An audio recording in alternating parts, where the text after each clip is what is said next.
예, 오늘은 이제 14페이지 종교개혁의 슬로건에 대한 이야기를 좀 하겠습니다. 슬로건을 가지고 시작을 하는데 이게 사실은 요즘이야 데모하는 장소에서 많이 외치겠습니다만 당시에는 그런 게 생활화되어 있지를 않았습니다. 그런데 느닷없이 슬로건이 생기게 되었고 슬로건을 외치게 되자 사람들이 의아해하는 부분도 많이 있었습니다. 당시의 슬로건을 뭐를 가지고 나왔는가 하면 대략적으로 저는 지금 3가지만 실어놨습니다만 더 여러 가지를 들고 나온 것들이 있습니다. 당시에는 교회에서는 라틴어만 사용을 했습니다. 일반인들은 라틴어를 사용하지 않았고 성직자들만 라틴어를 썼고 성경도 라틴어만 있었습니다. 그러니까 일반인들은 성경을 읽을 수도 없었고 일반인들은 그 예배의 모든 도구들을 대할 수가 없는 그런 시절입니다. 그때에 이제 루터가 반박문을 95개 조항을 내걸면서 새롭게 시작을 하자고 외치기 시작했던 것이죠. 그 외치는 내용이 뭔가 하면 다 라틴어로 되어 있는 내용들인데요. 오직 믿음이라 그래서 솔라 피데 그랬습니다. 솔라 피데 오직 믿음 하나만 있어야 되겠다 그런 뜻입니다. 그런데 이게 믿음 하나 있고 나머지는 다 없어도 되겠다는 뜻인가? 그게 아니에요. 그게 아니고 우선순위로 가장 먼저 믿음이라고 하는 것을 우리는 슬로건으로 삼겠다. 그런 차원이죠. 그래서 이제 파벌마다 조금씩 다른 것을 주장을 하기 시작을 해요. 우리도 마찬가지입니다만 이 교회 저 교회가 이렇게 함께 우리가 모여 있다 보면 이쪽 교회에서 우선시하는 게 있고 저쪽 교회에서 우선시하는 게 다르듯이 당시에도 이제 솔라 피데라고 해서 믿음을 강조하는 그러한 부류가 있고 그 다음에 성경을 강조하는 그러한 부류도 있어요. 그래서 성경을 강조하는 부분은 뭐라고 외쳤는가 하면 솔라 스크립추라 이게 다 이제 라틴어로 그렇게 외쳤습니다. 그리고 그것만 있는 게 아니에요. 사실은 그거 정도 가지고는 안 되겠다. 우리는 오직 하나님께만 영광을 돌려야 되겠다. 그래서 영광이라고 하는 것을 중점으로 외치는 사람들도 있었어요. 이 영광이라고 하는 것은 글로리아. 그래서 솔라 데오 글로리아. 하나님 앞에 영광이라. 그렇게 외쳤던 사람이 있었고요. 이거를 조금 이제 보편화시켜 가면서 절충을 하는 사람들이 생겨났어요. 그래서 우리는 이 다 좋은데 은혜를 좀 앞세우고 싶다. 은혜. 오직 은혜를 우리는 좀 앞세워서 일을 하고 싶다. 그래서 그라티아. 그래서 솔라 그라티아. 이렇게 외쳤던 사람들이 있습니다. 뿐만 아니라 은혜 이렇게 나오니까 한편에서 무슨 말이냐. 우리는 예수 그리스도로 함께 뭉쳐야 되지 않겠느냐. 그래서 솔라 크리스투스. 우리는 그리스도를 중심으로 뭉치겠다 하는 그런 의미로 슬로건을 이렇게 여러 가지로 삼았던 시대가 종교개혁 시절이에요. 그래서 이거는 꽤나 오랫동안 갑니다. 우리도 우리 장로교회가 이제 슬로건을 외치는 가운데 무엇을 채택을 했는가 하면 우리는 칼빈주의를 채택을 하잖아요.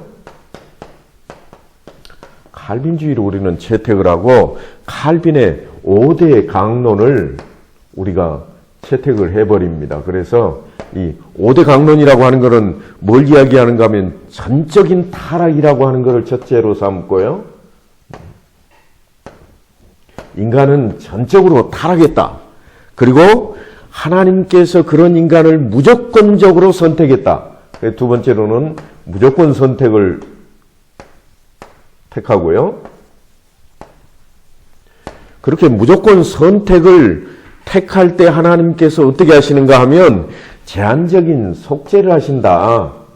제한적 속죄라고 하는 것은 뭘 의미하는가 하면 아무나 다 죄를 사해 주는 게 아니다. 일부 제한적으로 죄를 사해 주시겠다. 다시 말하면 믿는 자에게 죄사함을 주겠다.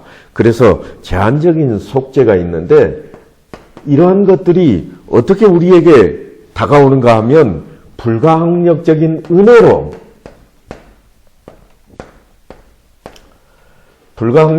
은혜로 다가온다. 사람의 힘으로가 아니다. 사람의 공로가 아니다. 하나님께서 예수 그리스도께서 불가항력적으로 은혜로 선물로 베풀어 버리신 것이다.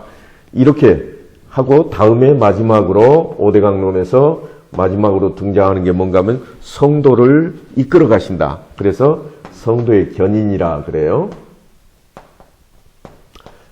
사람은 원래 죄인이라서 스스로 어떻게 할 수가 없다. 우리 안에 성령이 계셔서 우리를 이끌어가 주시지 않으면 우리는 죄 속에 빠져 있을 수밖에 없다. 그래서 이걸 칼빈주의 5대 강론이라 그래요. 그런데 칼빈주의라고 하는 것을 우리가 받아들이기는 했습니다만 실제로 이 5대 강론을 주장하면서도 우리는 5대 강론보다는 다른 데 조금 관심들이 많이 있어요. 뭔가 하면 사람이니까 사람에게 지정의의 성품이 있잖아요.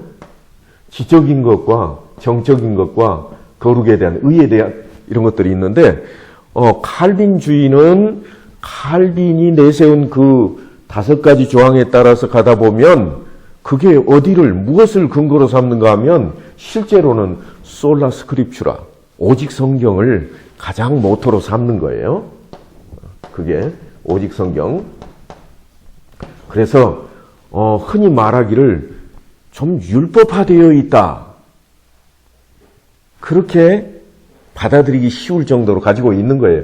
뭔가 하면 여러분들이 나중에 책자 같은 거를 좀 보시면 아시겠습니다만 제네바에서 칼빈이 교회를 치리하고 있을 때 제한적인 게 너무나 많이 등장을 해요. 이거 안 돼. 이것도 안 돼. 이 안에서 해야지. 그래서 성경 말씀 오직 성경을 토대로 해서 다시 말씀드리면 율법화되어 있는 그 체계 안에서 우리는 활동을 해야 된다. 그것을 종교 활동으로 우리가 인정을 하자. 그렇게 하다 보니까 사람들이 힘에 부채는 거예요. 이단이 나오면 이단은 같이 있을 수 없어. 그래서 어떻게 했는가 하면 화형을 시켜서 죽여버리기도 했어요. 그래 나중에는 칼빈이 제네바에서 쫓겨나기도 합니다. 당신 같은 사람 우리 지도자로 못 세우겠어. 쫓겨나기도 하지만 또 그랬다가 또 나중에 다시 이렇게 되돌아오기도 하고 이런 현상들이 있기도 합니다만 우리는 어떤가? 칼빈주의를 우리가 받아들이고 있는 대한예수교 장로회 합동측이라고 하는 우리는 어떤가? 틀림없이 우리는 칼빈주의를 모토로 삼고 있어요. 그런데 교회 안에서 우리를 가만히 들여다보면 뭐가 가장 많이 들려오는가 하면 은혜 소리가 제일 많이 들어와요. 하나님의 은혜롭게 좀 지나가지. 그래서 좀 내려놓을 것도 좀 내려놓고 용서도 그냥 다 해줘 버리고 좀 사람이니까 죄도 짓고 그러는 거지. 좀 적당히 좀 해야 되지 않겠어? 실제로는 칼빈주의 쪽으로 가지 않고 어디로 가고 있어요? 오직 믿음, 솔라 피데 쪽으로 많이 기울어져 있어요. 아니면 오직 은혜, 솔라 그라티아 쪽으로 많이 쏠려 있어요. 요즘 한번 보세요. 우리가 말씀대로 살아가자고 외치고는 있지만 실제로 우리가 믿음이라고 하는 것을 점검할 때는 뭘 보고 하는가 하면 우리 행동을 보는 거예요. 저 사람 새벽 기도회까지 나오던데 믿음이 좋은가 봐. 자, 새벽 기도에 나오는 거를 보고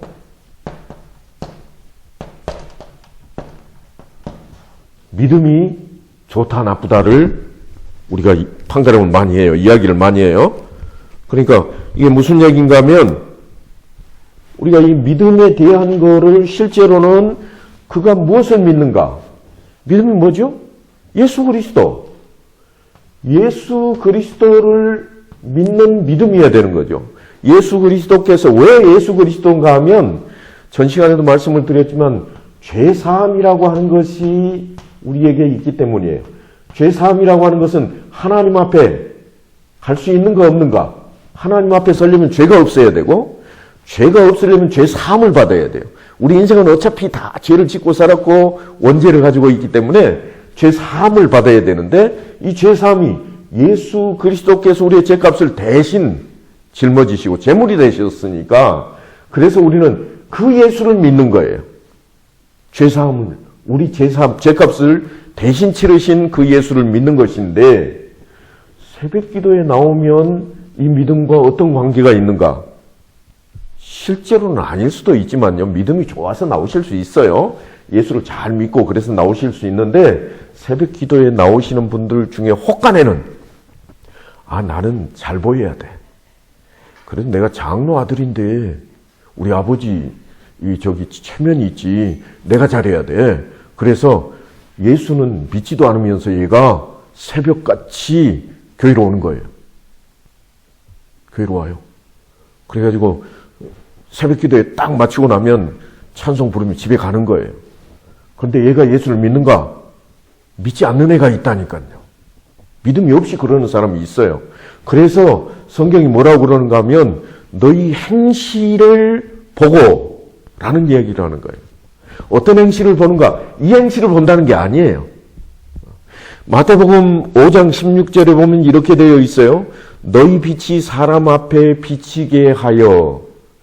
너희 빛이 사람 앞에 비치게 하여. 이 말은 뭐예요? 예수님께서 말씀하신 대로 너희는 세상의 빛이라.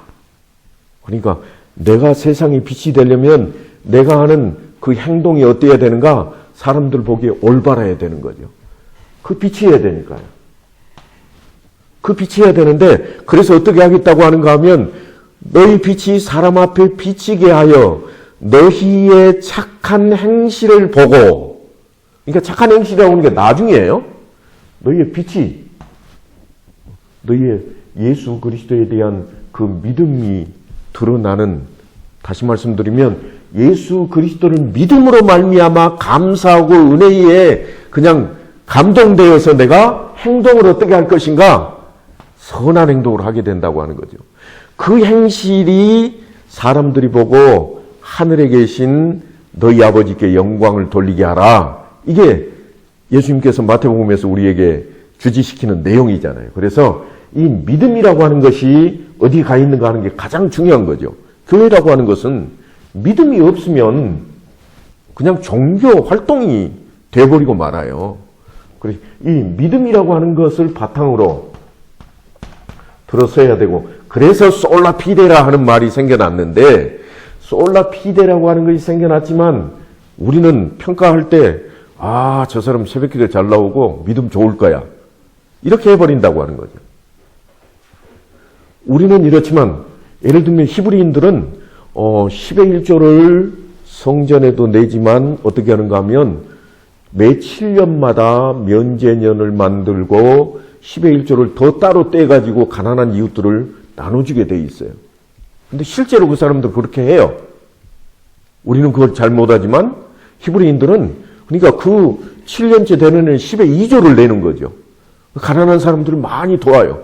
그런데 그걸 보고 예수님께서 뭐라고 그러는가 하면 저들의 행실을 보고 좋아하지 마라 그래요. 저들이 하는 것은 옳게 보이지만 저들의 행실 보고 좋아하지 마라. 그러니까 믿음이 없는 행실일 수도 있다고 하는 거예요. 우리가 이걸 주의해야 돼요. 슬로건이라고 하는 것은 항상 우리가 조심해야 될 부분이에요. 머리에 띠를 띄었다고 해서 그게 다 되는 게 아니에요. 많이 요즘 그 데모 할 때 보면 머리에 띠를 띠잖아요. 그런데 머리에 띠를 띄었다고 그게 다 끝나는 게 아니라고 하는 거예요. 실제로 우리가 가지고 있는 게 내면의 세계가 있어야 된다고 하는 거예요. 그래서 그게 중요해요. 그래서 그 슬로건이라고 하는 것이 그 당시에 이렇게 있었지만, 종교 개혁을 위해서 그게 펼쳐졌지만 끝까지 그렇게 갔는가? 오늘날 우리 시대에 와서 보니까 우리가 칼빈주의를 내세우고 있고 오대강론을 다 암송하고 있다고 되는 게 아니더라고 하는 거죠. 이게 교회 안에서의 슬로건은 매우 중요하다. 그 근본이 어디로부터인가? 예수 그리스도로부터라고 하는 사실을 빼먹어버리면 다 쓸모없는 것이 돼버리는 거예요. 그러니까 우리가 믿음으로 말미암아서 행실이 뒤따르고 있는가 하는 거죠. 행위를 보고 믿음을 평가할 게 아니고 믿음 안에서 감사함으로 그 은혜에 감동되어서 행동을 바르게 해야 되겠다고 하는 것이 우리가 교회에서 슬로건으로 가지고 있는 내용으로 채택을 해야 될 것이라고 하는 것입니다.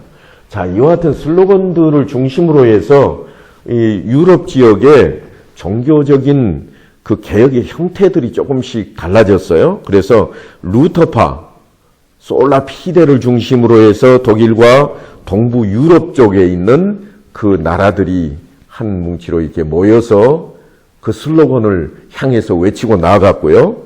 칼빈파는 제네바를 중심으로 해서 불어권과 스위스, 스코틀랜드, 네덜란드, 흔히 화란이라고 말을 많이 합니다. 네덜란드를. 이쪽에서는 솔라 스크립추라, 오직 성경 말씀대로 우리가 살자. 그렇게 외치고 나갔고요. 쯔빙글리를 통해서 이제 칼빈하고 거의 같은 계열로 가긴 합니다만 쯔빙글리는 오직 성경으로 가되 은혜를, 그 안에 은혜를, 예수 그리스도의 은혜를 우리가 좀 덧입자. 그래서 예수 그리스도의 은혜를 우리에게 요구하는 솔라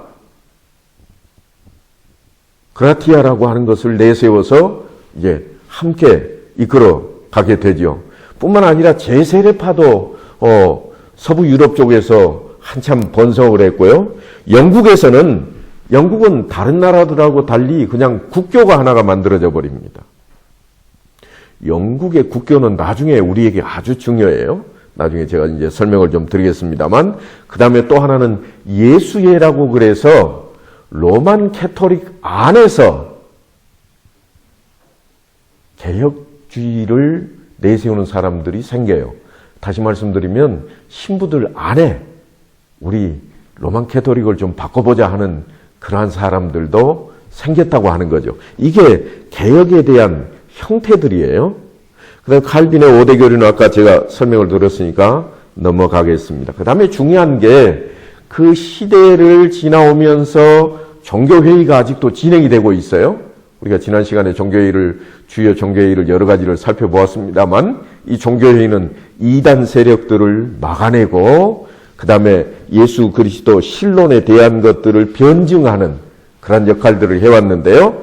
도르트 회의가 1618년에 네덜란드 화란 도르트에서 열리게 됩니다. 이때 의제가 뭔가 하면 칼빈주의와 알미니안주의예요.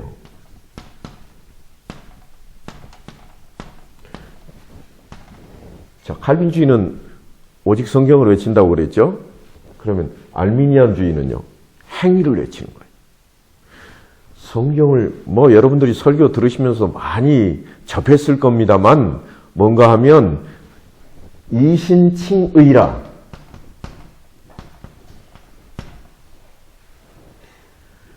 믿음으로 말미암아서 의롭다함을 받았다.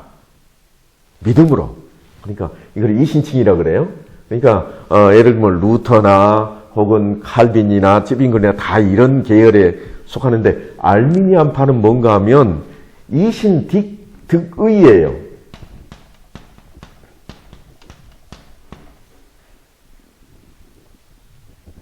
의롭다고 이렇게 얻는 것은 이신이 아니고, 죄송합니다. 여기는 행동. 우리의 행동이 의에 이르게 된다. 이행득의예요. 그러니까 뭔가 보이라고 하는 거예요. 그래서 이게 나중에는 특히 십자군 전쟁 때에는 엄청난 사건이 벌어지기도 해요. 이게 뭔가 하면 이런 거예요. 믿을래 죽을래. 그러면 어떻게 해야 돼요? 난 믿을래. 그러면 살려주고. 나중에 이런 일들이 십자군 전쟁이 아닌 곳에서 막 벌어지는 거예요. 복음을 전하면서 우리나라에도 그런 게 좀 있었더랬어요. 뭔가 하면 믿으면 천당, 안 믿으면 지옥, 불신지옥, 이런 것들을 외쳤잖아요. 슬로건으로. 그러니까 야, 너 믿을래? 믿으면 천당이야. 안 믿어? 너 지옥이야. 이렇게 했던 것들이 알미니안에 해당되는 그런 사상들이에요. 그래서 이게 종교회의 시간에 이게 등장이 돼가지고 네덜란드 국회에서 국회의원 85명이 발의를 해요. 이 기독교에 이런 사상이 있는데 이행득이라는 게 사회적인 문제가 되니까 우리가 좀 이게 살펴야 되겠다. 그래가지고 어떻게 하는가 하면 대의원을 71명을 뽑아요. 그래서 네덜란드 내국인 45명, 그 다음에 영국과 독일의 신학자 26명, 이 71명을 뽑아가지고 회의를 붙였어요. 어느 게 옳으냐. 요즘 사회적으로 이 제대로 행동 안 하면 천당에 못 간다고 다 죽여야 되고 쫓아내고 이런 일들이 있는데 그게 옳으냐, 믿는 자가 천국 간다고 하는 게 옳으냐, 이거를 회의에 붙인 거예요. 그 발의를 누가 했는 거예요? 국회에서 했어요. 국회에서 사회적인 문제가 되니까. 국회에서 발의를 해가지고 결론이 어떻게 났는가 하면 알미니안을 화란 땅에서 내쫓아 버립니다. 결국은 추방하는 거죠. 그러니까 종교 전쟁이 생기는 거예요. 추방을 하니까. 추방을 하고 칼빈주의에 대한 것을 신조로 받아들여요. 칼빈 5대 강론을 우리의 신조, 믿음의 근거로 삼겠습니다. 그렇게 해서 제정해 놓은 게 뭔가 하면 도르트 신경이라고 하는 것이 나와요. 나중에 이제 교회사를 여러분들이 해보시면 잘 아시겠습니다. 도르트 신경이라 그래가지고 신경은 우리가 가장 잘 아는 신경은 사도신경이잖아요.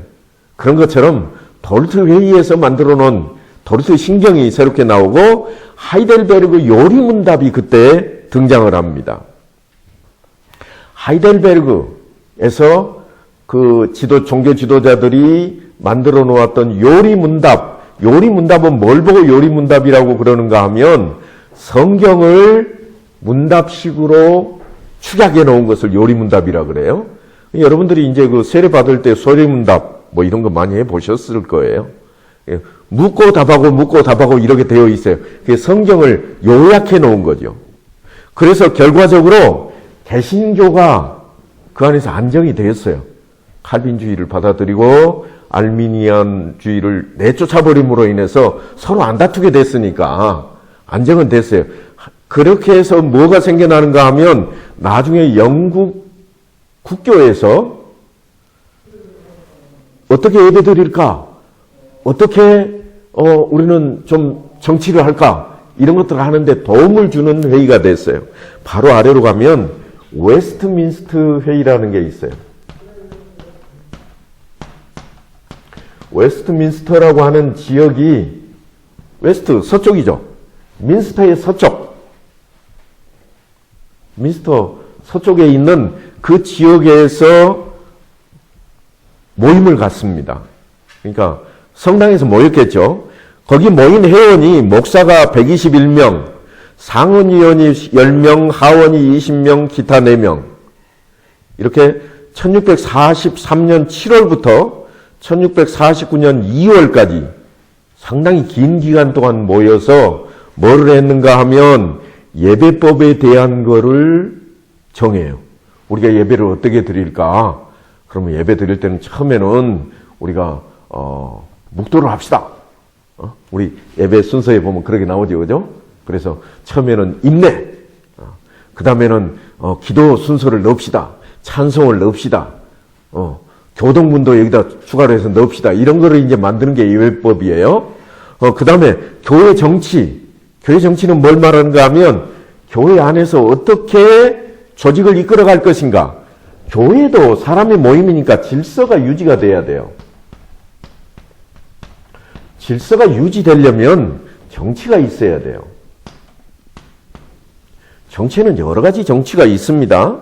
나중에 제가 이제 정치에 대한 것을 소개를 하겠습니다만, 간략하게 하면 종류는 이런 것들이 있어요. 교황 정치가 있고, 그 다음에 감독 정치가 있고, 조합 정치가 있고, 장로의 정치가 있고, 이런 정치 종류가 좀 몇 가지가 나와요. 근데 그거를 어떤 거를 채택할 것인가? 이거를 웨스트민스터에서 모여가지고 신학자들과 그 다음에 의회 사람들이 한꺼번에 모여서 회의를 한 거예요. 그 결론을 내는 거죠. 그래서 만들어낸 게 뭔가 하면 웨스트민스터 신앙고백서를 만들어요.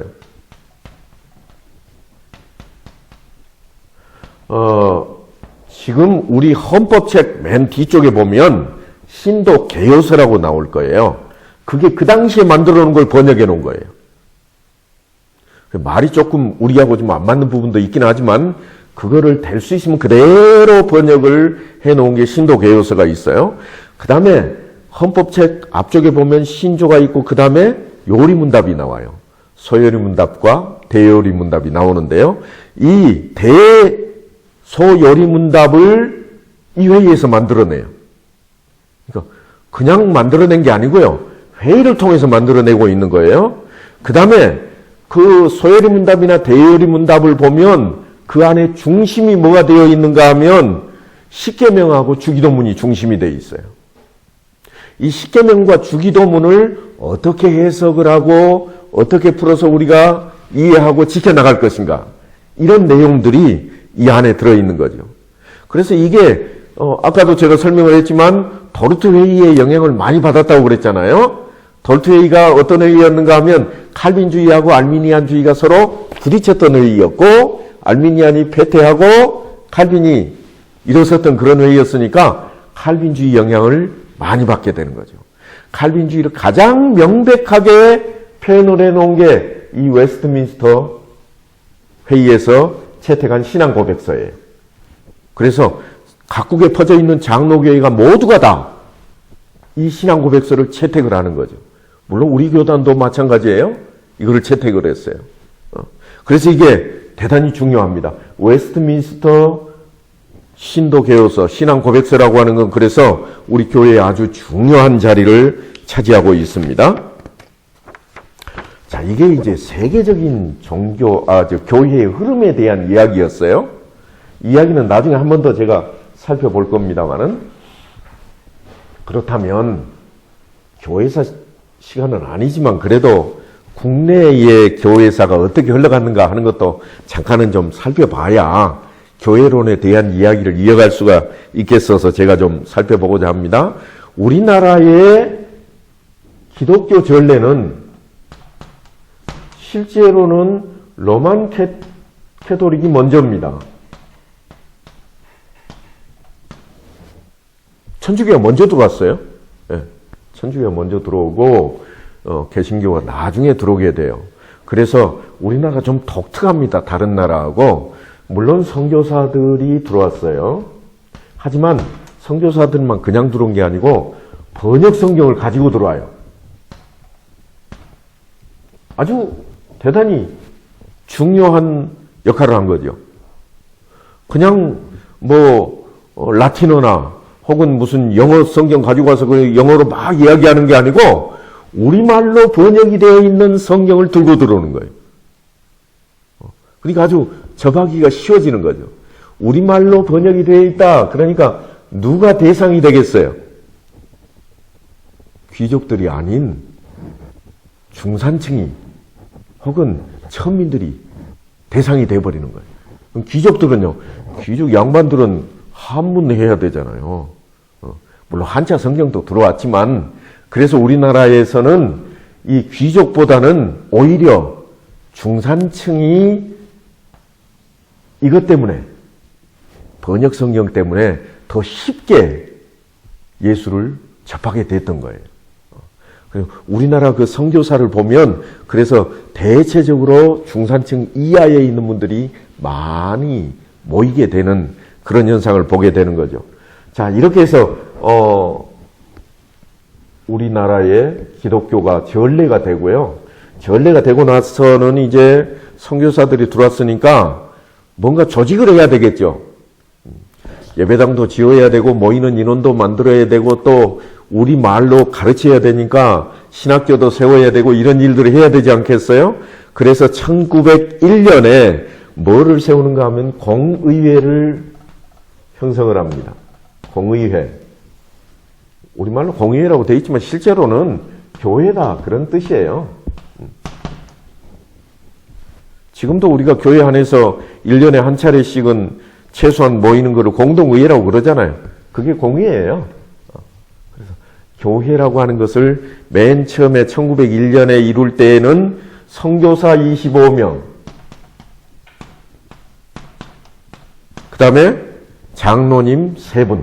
이건 국내 선교사들이 들어와가지고 세운 장로예요. 장로 3분. 이래가지고 교회를 하나 세운 거죠. 복음 증거를 하기 위해서 함께 모여서 우리가 이제 새롭게 시작을 합시다. 그렇게 해서 이제 이분들이 열심을 내서 이제 증거를 하기 시작을 해요.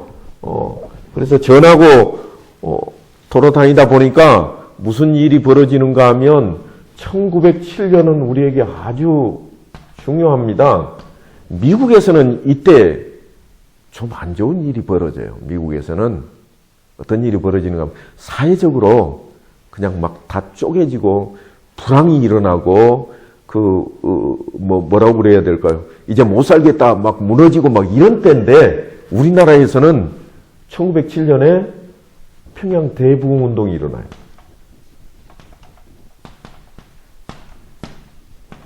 대부흥이 어떻게 일어나는가 하면 기도회로부터 시작이 되죠. 함께 모여서 집회를 하는데 기도회로부터 불이 붙기 시작해요. 왜 그러는가 하면 교회 지도자인 장로가 내가 뭐 잘못했다고 외치기 시작하는 거예요. 어라? 이 양반이 교회 지도자인데 자기가 잘못했다고 그러네? 그냥 가슴이 울컥해가지고 나도 잘못했어. 너만 잘못해. 나도 잘못해. 전부 다 잘못했다는 거예요. 그래서 이 대부흥운동이 일어나요. 어느 정도인가 하면 목포에서 쌀자루 식량을 가지고 머리에 지고 등에다 애기 업고 올라가는 인원들이 생길 정도로 평양까지요. 그러니까 전국적으로 난리가 난 거죠. 그래서 1907년에 우리나라는요 아주 기독교가 확대가 돼요.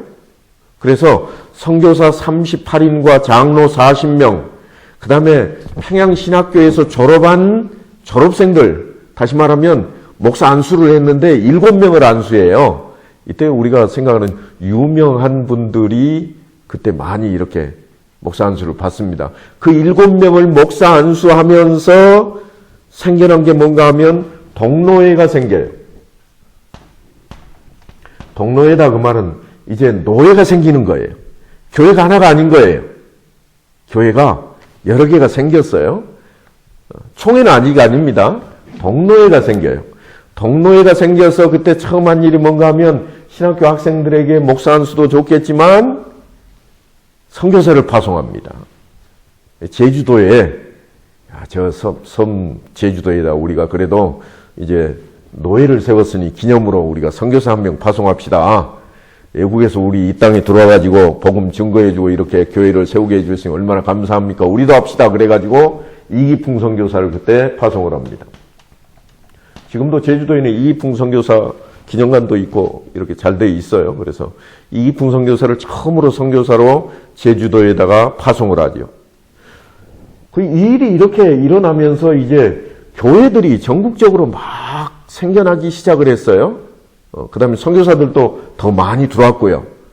뭐, 예를 들면 이제 미국의 남장로회라든가 또 무슨 감리교회라든가 침례교회 할 것 없이 여러 교단에서 우리나라로 이제 선교 활동을 들어오기 시작합니다. 그러면서 생겨난 게 뭔가 하면, 1912년에 교회들이 많으니까 노회가 한 노회로, 동노회로 감당할 수 없게 돼요. 그래서 뭐를 세웠는가 하면 조선예수교 장로회 총회를 설립합니다. 이게 우리 지금 대한예수교 장로회 근간이에요. 처음에는 조선예수교 장로회 총회로 시작을 해요. 총회가 설립이 된 거죠. 이게 1912년 9월이에요. 장소는 어딘가 평양신학교입니다. 7개 노회에서 221명, 선교사 44명, 목사 52명, 장로 125명이 모여서 총회를 설립을 해요. 그러니까 이때는 벌써 많은 목사님들이 생겼죠. 목사님만 생긴 게 아니고 당시에는 영수라 그래가지고 목사가 아닌, 아직은 목사가 아니지만 영수 제도가 있어서 목사처럼 설교하고 이렇게 교회들에 파송되는 그런 분들도 있었고요. 전도사도 있고 뭐 이런 많이 그 지역별로 전도인까지 있고 이래가지고 좀 교회가 이제 태동하는 그런 시대였죠. 많은 교회들이 생겼어요. 우리 아마 이제 그때로부터 우리 한평 땅에도 얼마 지나지 않아서 교회가 세워지기도 하고 그랬을 거예요. 자, 이때에 모여서 결의를 합니다. 총회를 세우면서 무슨 결의를 했는가? 우리가 저 중국 땅에다가 선교사 좀 한번 보내보자. 어디로 보내냐? 공자왈, 맹자왈 하는 그 동네에다가 우리가 보내자. 그래가지고 거기에 선교사를 파송을 합니다. 방지일이라는 목사님을 거기에 파송을 해요. 물론 나중에는 3명을 더 추가로 보내기도 합니다만 방지일을 거기에 파송을 해요. 그러니까 모일 때마다 무슨 일을 했는가? 선교 활동을 우리 교회들도 했던 거예요. 교회사 전체를 다룰 수는 없지만 간략하게 한다면 그런 일들이 우리 교회 안에 벌어지기 시작했다. 그렇다면 대한예수교 장로회를 우린 지금 쓰고 있는데 대한예수교 장로회 총회는 언제부터 쓰기 시작했을까 하면 제35회 총회 때 1949년 4월 달 세문안교회에서 모였을 때 결의를 합니다. 우리가 이제는 조선도 아니고 대한민국이 됐는데 바꾸자 이름을. 그래서 바꾼 게 1949년 4월 달에 세문안교회에서 총회를 열면서 제35회 때예요. 그때 대한예수교 장로회로 명칭을 변경하게 됩니다. 교회 사적으로 볼 때 우리나라에 이렇게 좋았던 일만 있는 게 아니에요. 어려운 때도 있었습니다. 이 처음에는 이렇게 잘 부흥하면서 나갔지만 1952년에 문제가 생겨요. 무슨 문제가 생기는가? 해방되고 난 뒤잖아요. 45년에 해방이 되고 얼마 지나지 않았어요? 무슨 문제가 생겼겠어요? 신사참배를 했던 목회자들에 대한 문제가 대두가 돼요. 그리고 우리 총회 안에도 신사참배를 하도록 이끌고 갔던 지도자들이 있던 그런 때니까요. 그래서 그걸 결사 반대했던 주기철 목사님 같은 이런 분들이 반대하고 감옥까지 가고 그랬잖아요. 그러니까 이렇게 했던 생각을 가지고 있던 분들과 그냥 그래도 살아야 복음을 전하지. 일단 생명 지켜야지 우리가 복음 전하는 게 목적이지 그렇게 할 수 있느냐 했던 분들하고 서로 갈등이 빚어져 가지고 생겨난 게 뭔가 하면 고신측이 분류를 합니다. 고신측은 나중에 분리해가지고 또 거기서 고소, 반고소가 나뉩니다. 고신측이 어떻게 하면 신사참배 우리는 인정 못해. 신사참배 거부한 사람들끼리 모여라 이런 식이 돼버린 거죠. 여기 나가가지고 한 일이 뭔가 하면 이분들이 이거 총회 안에 법적으로 고발을 해가지고 이 중에 했던 사람은 벌 주자. 벌을 줘서라도 교회 조직을 지켜나가야 되지 않겠는가. 그래서 고소 측이 있고 무슨 은혜로 좀 덮자. 그래서 반고소 측이 있어서 이게 또 나중에 둘로 또 나뉘기도 해요. 그러니까 우리 장로교회는 지금 현재 몇 개로 나뉘어 있는가 하면 268개로 나뉘어져 있습니다. 대한예수교 장로회 총회 268개. 엄청나죠. 물론 우리는 우리 교단이 가장 큰 교단이라고 자랑을 하고 있지만 이 자랑거리가 못 되는 거예요. 워낙 많이 분열이 돼버렸으니까. 1952년에 고신측이 분열해 나가고 신사참배 문제로 그러고 있다가 53년이 되면서 바로 또 한 차례 문제가 생긴 거예요. 무슨 문제가 생긴가 하면 자유주의 신학이 들어와요. 김기준 목사님이나 이런 분들을 중심으로 자유주의. 성경은 잘못됐을 수도 있다. 우리는 성경 오류가 없다 이렇게 지금 주장하고 있지만 성경은 성경이지 기적이 꼭 그렇게 됐을 법이랑 있느냐 과장했을 것이다. 신화적인 것이다. 이런 식의 해석을 해버리는 자유주의가 등장을 해서 이때 갈려져 나간 게 뭔가 하면 기장측이 갈려나가게 되는 거죠. 기독교 장로회가 이때 생기게 되는 거예요. 자유주의 사상을 가지고 있는 김재준 목사님을 중심으로 해서 빠져나간 게 이 기장측이에요. 그러고 난 뒤에 1959년에 또 문제가 생겨요. 무슨 문제가 생기는가 하면 WCC 문제.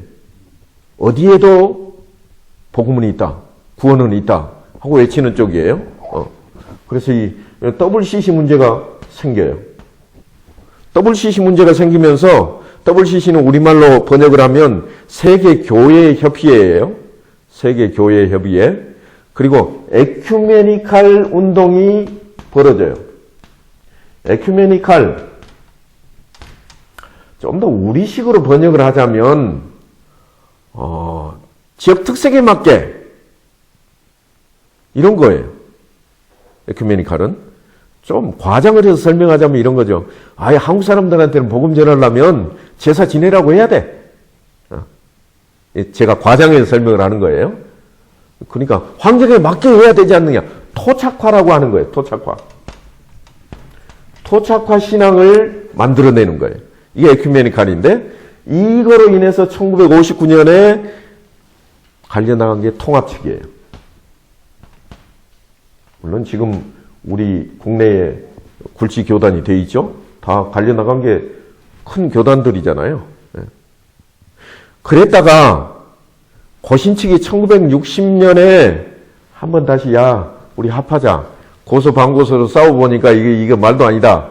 이 안에서도 서로 이제 주고받고 하다 보니까 일부가 들어오게 돼요. 일부가. 들어왔는데 이게 한번 나갔던 분들이 들어오면 항상 다시 문제가 돼요. 무슨 문제가 생기는가 하면 신학교 문제가 생겨요. 우리도 지금 합해 놓았지만 총신과 우리 광신 또는 저 대신 이 지방 신학교들 대학원이 있는 쪽에서는 우리도 강도사 고시를 볼 수 있는 자격을 줘야 되지 않느냐. 근데 총회에서는 총신대학원 가서 작게라도 2개월에도 공부한 사람만 줄 수 있다 이러니까 이게 지금은 터지진 않았지만 만약에 이게 부딪혀가 터지면 어떻게 되겠어요? 갈리게 된다 그거예요. 그래서 한상동 목사를 중심으로 해가지고 신학교 문제가 벌어져요. 그래서 다시 원위치 해버립니다. 고신축이 들어왔다가 다시 가버려요. 이게 신학교 문제로 한번 벌어졌던 거죠. 그리고 이게 1964년에 있었던 일이에요. 1964년에 고신이 다시 원위치해버리는 사건이 있었고요. 1979년에 지금 우리 지역하고 연관이 좀 있는 건데요. 주류와 비주류가 좀 부딪힘이 생겨요. 약간의 이제 문제가 이때부터 이제 발현이 되는데, 그때 발현이 되면서 실제로는 보수 측이 먼저 빠져나가 버립니다. 보수. 대한예수교 장로회 보수라고 하는 곳이 지금도 있어요. 보수 쪽이 먼저 빠져나가요. 이게 1979년이고 문제가 발현이 됐지만 조금 한 1, 2년 정도 더 있다가 81년에는 무슨 일이 벌어지는가 하면 주류와 비주류가 갈려요. 이건 우리 지역 일이니까. 그래서 주류는 그대로 남고 비주류는 개혁으로 빠져나가죠. 그러니까 보수도 나오고 정규 목사 중심으로 예. 여기 이제 개혁을 중심으로 해서 1981년에 나뉘게 돼요. 그랬다가 2005년에 다시 합하게 됐죠. 지금 우리가 그래서 우리 노회도 합해놓은 노회가 돼 있습니다. 그러니까 이게 사실은 다 하나가 다시 돼야 되는데 아직 그러지 못하고 있는 그런 실정인 거죠. 이게 우리 교회사적으로 볼 때 교회들이 안정을 하지 못하는, 물론 사상적으로 걸리는 부분도 있지만 때로는 조직적으로 걸린 게 있어요. 무슨 말인가 하면 한 자리 해야 되겠는데 아직은 여기에 가득 차 있고 야 우리끼리 나가서 하자. 이런 것들도 있어가지고 지금 생겨난 게 약 268개에 해당하는 그런 장로회 총회가 생겨버렸다고 하는 거죠. 이게 엄청난 사건이에요. 사실은 이게 교회론적으로 보면 있어서는 안 될 일인데 교회사적으로 보니까 이런 것들도 생겨나서 우리에게 아픔으로 등장을 하게 되었다고 하는 겁니다. 자, 이와 같이 오늘은 우리가 이제 지난 시간과 이 시간에는 교회사 부분을 좀 살펴보았습니다. 그래서 우리가 어떻게 해서 교회라고 하는 것이 안정되게 나가야 할 것인데 안정적이지 못하고 분열도 하고 다시금 문제를 일으키기도 하고 특별히 이단이라고 하는 것 때문에 교회가 그 이단을 방어하기 위해서 수호하기 위해서 어떤 일을 벌일 때마다 사실은 교회 안에 문제점들이 항상 생겨왔어요. 지금도 그런 거 우리가 있지 않나요? 한기총이라고 해가지고 한국기독교총연합회에서 무슨 일이 벌어졌는가 하면 우리 합동 측에서 이단 또 다른 교단들이 이단 해놓은 것을 이단 해제해버리는, 그래서 우리가 여기에 가입이 돼 있다가 지금은 빠져나와 버렸잖아요. 이런 현상들이 이단 때문에도 이렇게 생기는 거예요. 그래서 우리가 조심해야 될 부분들이 이런 부분이 있다. 그래서 우리가 교회론을 다루고는 있지만 일단 교회사적으로 볼 때 우리가 그 교회론, 교회라고 하는 틀을 지켜야 되는 입장에서 사실은 우리가 중요하게 다뤄야 될 부분들이다. 그런 이야기입니다. 자, 교회라고 하는 것은 우리가 지난번에 얘기했지만 에클레시아라고 하는 하나님께서 택하신 자들, 믿는 자들의 모임이라고 하는 그러한 틀이 있고, 또 다른 하나는 질서를 유지하기 위해서 만들어내는 조직이라고 하는 틀이 있어요. 그런 것들에 대한 이야기를 이제 다음 시간에 우리가 한 번 더 다뤄볼 수 있도록 하겠습니다.